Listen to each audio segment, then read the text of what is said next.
So good morning, my name is Danielle Pettigrew and I am the category manager for our construction team at Scotland Excel.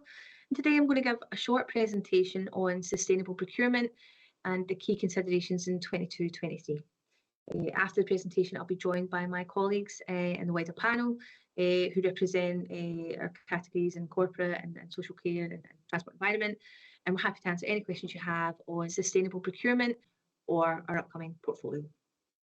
So first of all, just a short introduction to Scotland Excel. We are the Centre of Procurement Expertise for the local government sector in Scotland. We were established in 2008 and we are a leading not-for-profit organisation covering Scotland's 32 local authorities, and we have over 100 associate members from across the public and third sector.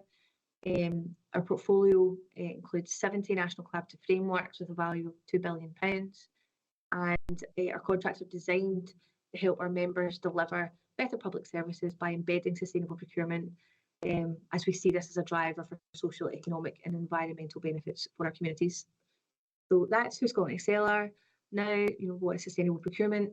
So in 2014, the Procurement Reform Scotland Act set out sustainable procurement duty, and this requires that a contracting authority, before they buy anything, they think very carefully about how they can improve social, economic and environmental outcomes, and how they can do that in a way that involves SMEs, the third sector, supported businesses, in an innovative way to support sustainable economic growth.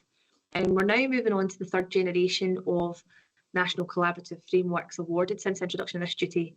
And as everyone will be aware, the procurement landscape has evolved significantly, and in particular over the last couple of years, as we've sought to respond to the challenges and opportunities posed by the global events. So the kind of scope and scale of this presentation is, what are the current considerations for Scotland Excel and sustainable procurement, and what does that mean for us right now in 22-20?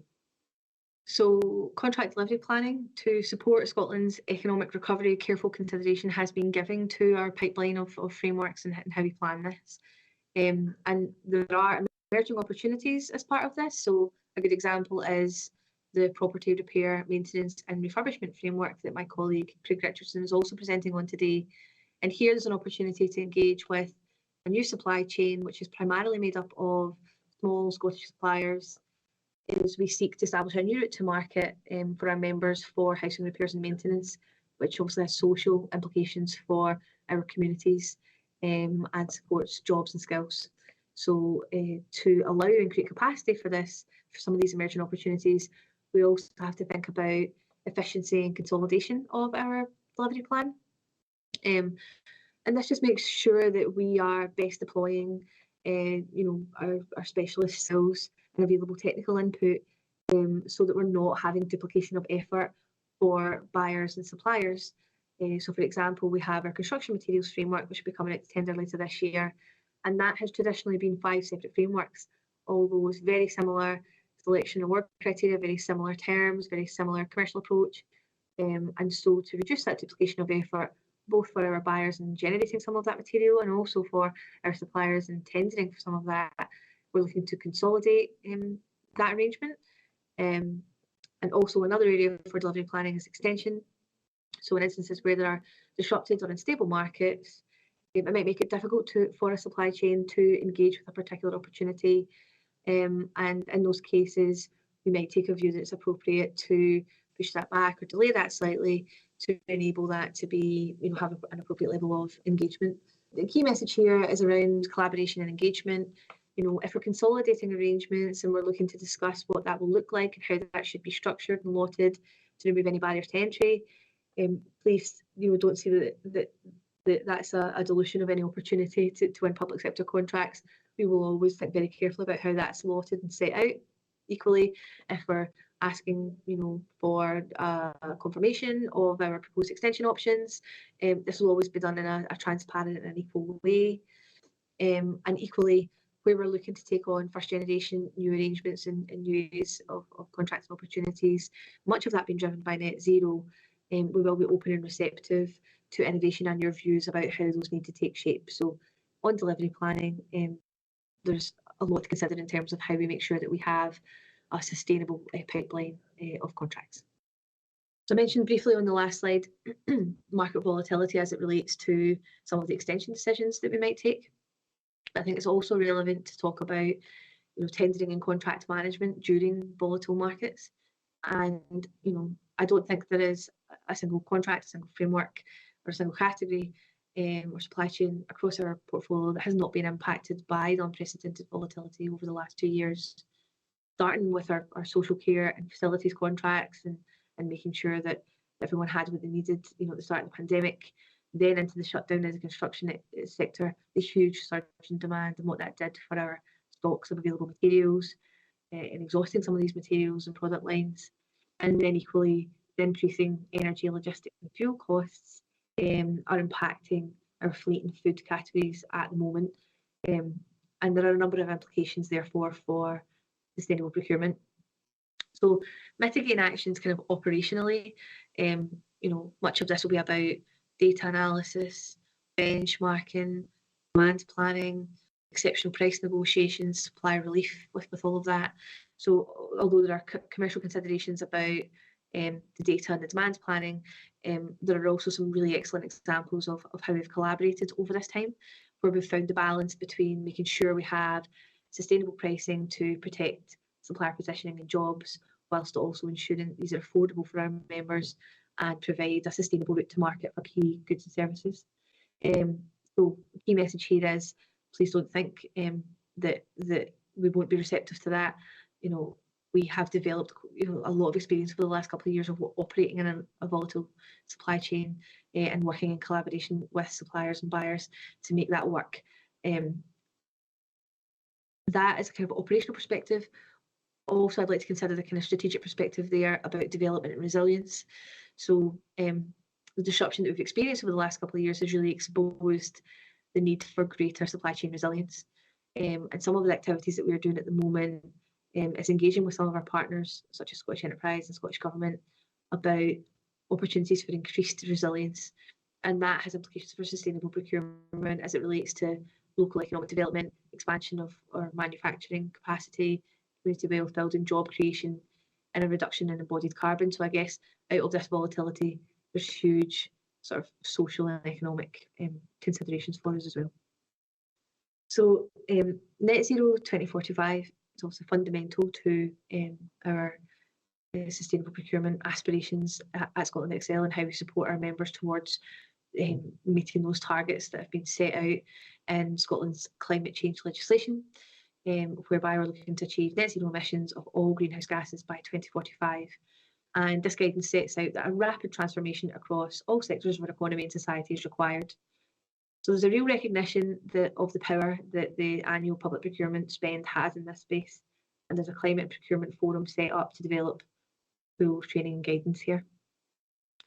A key action under these net zero goals is to decarbonise the public sector, and there's been a significant focus on the fleet and indirect emissions, and that's led to a first wave of our kind of net zero portfolio looking at new build residential housing, energy efficiency contractors, and electric vehicle charging infrastructure. But this decarbonisation is going to require a rapid enhancement to our offering.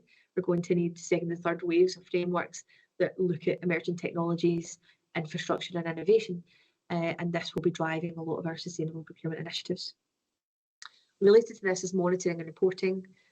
You may be aware that the single procurement document has been updated to enable buyers to ask questions about a supplier's capability and capacity to meet climate change targets. So we'd ask that you go and look at some of those templates and think about how you might set that out. Fundamental for us at the moment is, how do we establish baseline emissions data?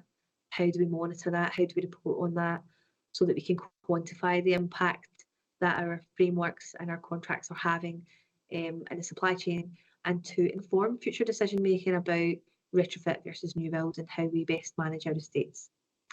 Related to this as well as social and economic implications. So warmer, greener homes reduces fuel poverty and has a positive impact on health and well-being. It delivers a just transition and it's at the heart of sustainable procurement. And although net zero is fundamentally an environmental goal, at its core is how we bring people with us and how we make sure that society has a better offering. Related to this is the huge upskill that's going to be required to create training pathways towards green jobs.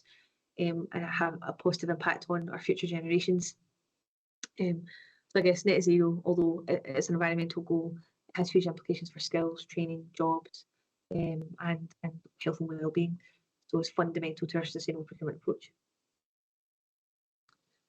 And just as a kind of last area to talk about here is social outcomes. I've had a kind of economic focus and an environmental focus, and just want to highlight a few key points here. First of all, Fair Work First, the Scottish Government's policy for driving good quality and fair work in Scotland, is central. It will always form part of our criteria in our tenders. It's important that the supply chain's thinking about how they might demonstrate that they're adopting the ethos of Fair Work First. Related to that, those principles are the latest policy note on prompt payment, which is was due to be implemented by 1st of June, so it's very topical. Where the Scottish Government's introduced new terms, selection and award criteria, so that buyers can ask suppliers about a demonstration of effective payment terms and systems. And it also introduces an escalation point for subcontractors into the contracting authority. So again, some thought needed there about how prompt payment, and it will also be set out. We continue to monitor living wage payments, whether that's accredited or whether the living wage is being paid. We will ask about this. It will always form part of our tenders. And then finally, we have a long-standing experience of introducing community benefits into frameworks where these are proportionate and relevant to the level of spend and to the contracting area. And there's some pockets of really good practice, whether it relates to job creation for long-term unemployed, or whether it relates to enhancement of skills and raising awareness around the climate emergency. We're open to innovation, and we're open to working collaboratively with council community benefit officers and supply chains on how we capture much of what is already being delivered, and how we think carefully about how we can offer more benefit for our community. So hopefully by summarising our focus on delivery planning, volatility, net zero and social outcomes, I've provided an insight into what sustainable procurement means for Scotland Excel right now. And happy to take any of your questions through the panel or through our wider networking sessions. And I've provided my details here if anyone wants to get in touch about sustainable procurement or our upcoming pipeline. Thank you very much. Hi, good morning.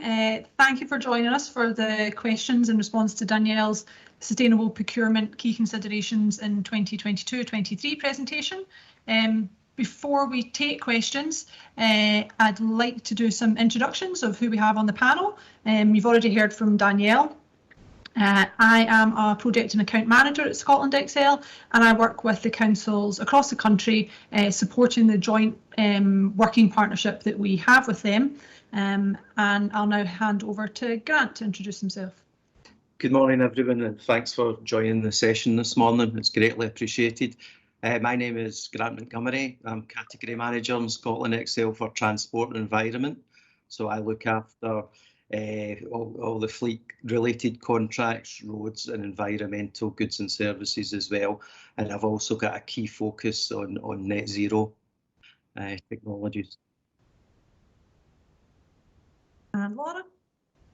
Good morning everyone, and thanks for joining us today. My name's Laura Muir and I'm the Category Manager for the Corporate and Operational Supplies and Services here at Scotland Excel, and we take care of a lot of the products that go into schools, particularly food for school meals.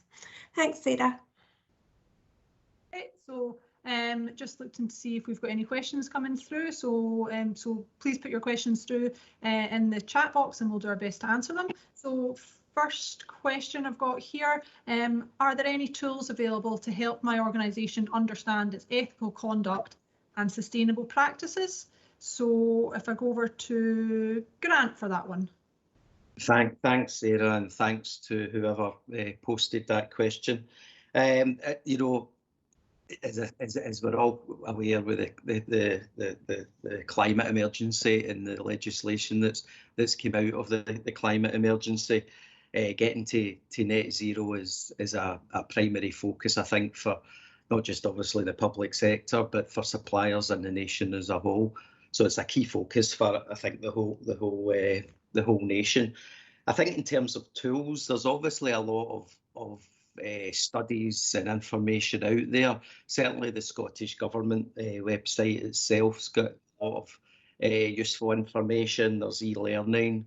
We've got obviously the national outcome indicators, which and there's a number of good case studies available as well, and things like life cycle mapping, and also, excuse me, the Supplier Journey website as well covers quite a lot of areas that would be very useful, you know, in terms of understanding sustainability and understanding climate literacy, etc. So I think there's a wealth of information across the board.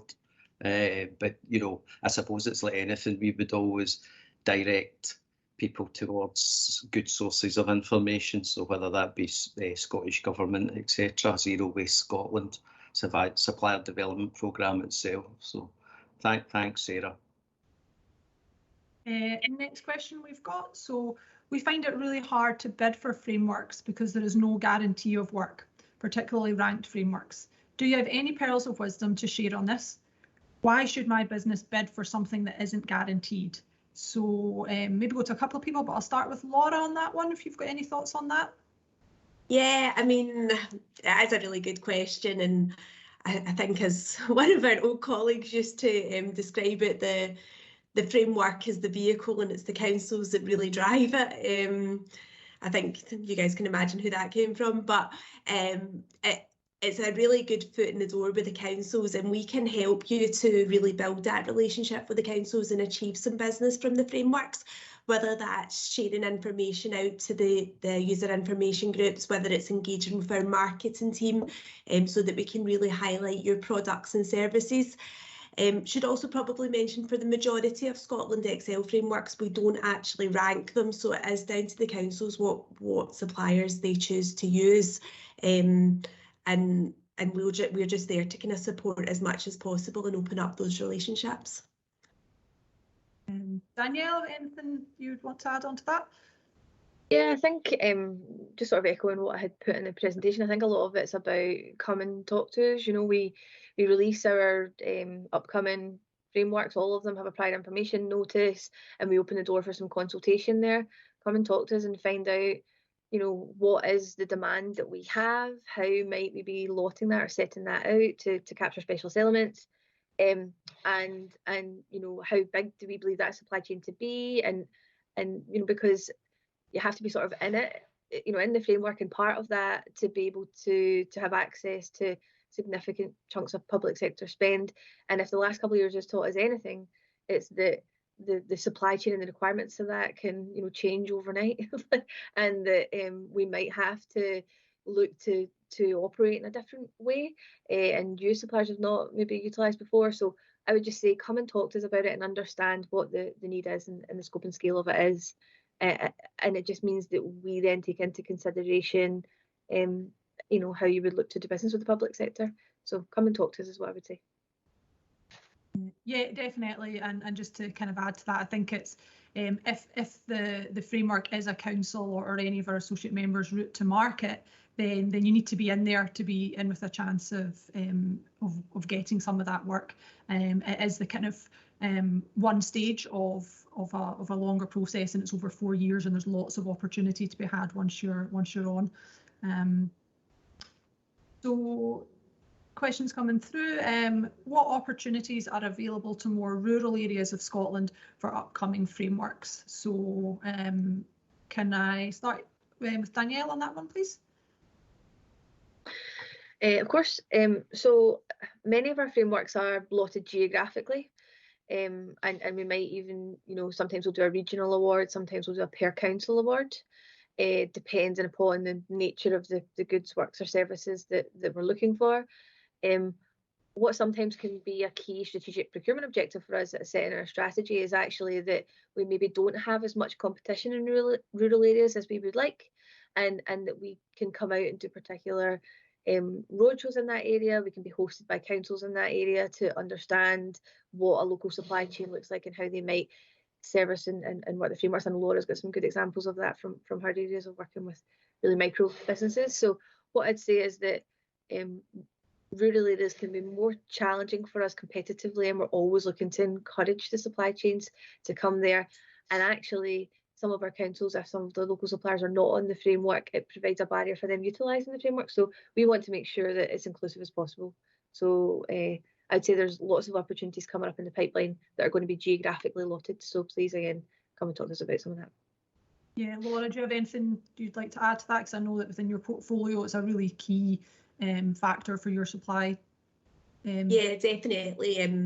The food frameworks play a huge part in our portfolio for the corporate team, and there's a real push from Scottish Government to include more local suppliers on these.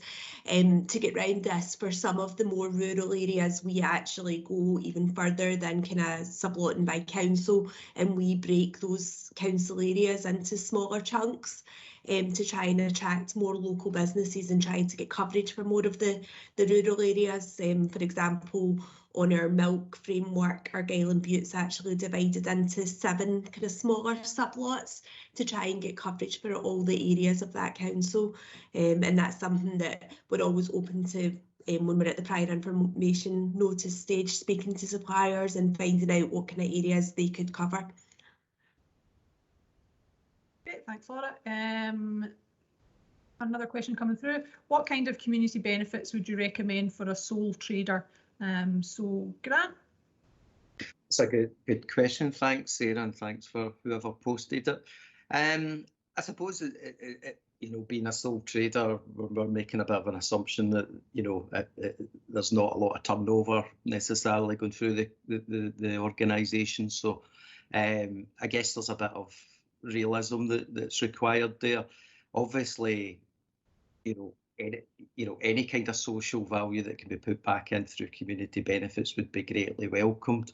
But we tend to segment in our tenders by contract spend value. So there's usually like a sort of starting point. So if you didn't reach that starting point, for example, there wouldn't be a contractual requirement to provide a community benefit or community benefits, and it's pretty much graded on a points-based basis. But in terms of the actual community benefits themselves, I mean, it could be anything from donating strips to a local football team, planting, obviously we're looking at reducing carbon, so it could be planting trees in a local play park or something like that. So it's hard to be specific, and a lot obviously is to do with the individual local authority as well, in terms of what they would want and what they would allow a supplier to do. I mean, I suppose you can just rock up and start planting trees all over the council area, but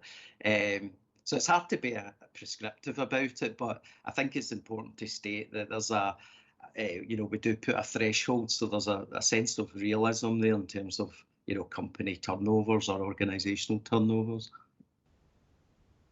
Yeah, I think I would echo that, but also just what the local community needs. So we'll go and investigate that. Most of the councils will now have some information on their websites about the sorts of things that they're looking for community benefits, and that's a really great place to start to get some ideas. I don't know if we've got time left for a full question. However, there is one being posted with regards to fuel efficiency driver training and electric vehicle driver training, which I'm not sure we'll have time to answer. But if you come to the Scotland Excel stand, then come chat to someone on the Scotland Excel stand, and we can have a chat to you about that. And I think that's probably us, because I don't want to cut you off if we start to answer that question before our time runs out. So thank you, everybody. Thank you for the great questions. Thanks, Danielle, Grant and Laura for being on the panel. And thank you, STP, for allowing us to be part of your day today. Thank you. Thanks, everyone. Thanks.